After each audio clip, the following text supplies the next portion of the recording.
Nga auditorët në jetë, në këtë titull, Universiteti Ekrem Çabej organizon këtë fundviti ceremoninë e diplomimit për vitin akademik 2024-2025. Ndryshe nga më parë, ky organizim vjen me risi, thot specialistja e marrëdhënieve me publikun Brikena Meta. Meta fton të martën orën 11 në kinoteatrin e qytetit të bëhen pjesë e këtij momenti prindër, miq të afërm të studentëve që sapo kanë lënë auditorët e Universitetit të Gjirokastrës. Ajo që kemi menduar këtë vit ka qenë diçka më ndryshe nga vitet e tjera, duke u larguar paksa nga organizimet e ceremonive tradicionale dhe duke futur edhe disa elemente të tjera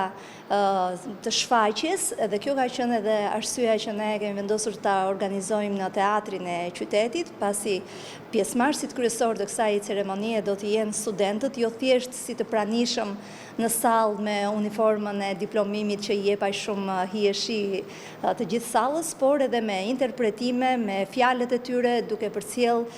emocionet e tyre të gjithë këtij rrugtimi që ata kanë bërë përgjatë viteve të tyre të studimit, emocionet e kësaj dite që është kaq e rëndësishme në jetën e studentëve.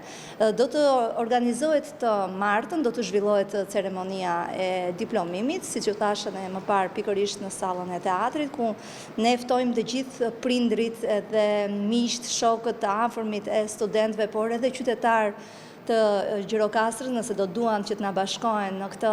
event, i cili është shumë i rëndësishëm jo vetëm për institucionin, por në radhë të parë për studentët, për t'ju dhënë atyre mundësinë që të kenë një kujtim shumë të bukur nga përfundimi i ciklit të tyre të studimeve dhe për të përcjellë të gjitha urimet tona për sa më shumë mbarësi në jetën e tyre. Prej disa vitesh, organizimi i ceremonisë së diplomimit të të rinjve është kthyer në traditë për Universitetin Ekrem Çabej, institucionin më të rëndësishëm arsimor, shkencor e kulturor të rajonit jugor të Shqipërisë.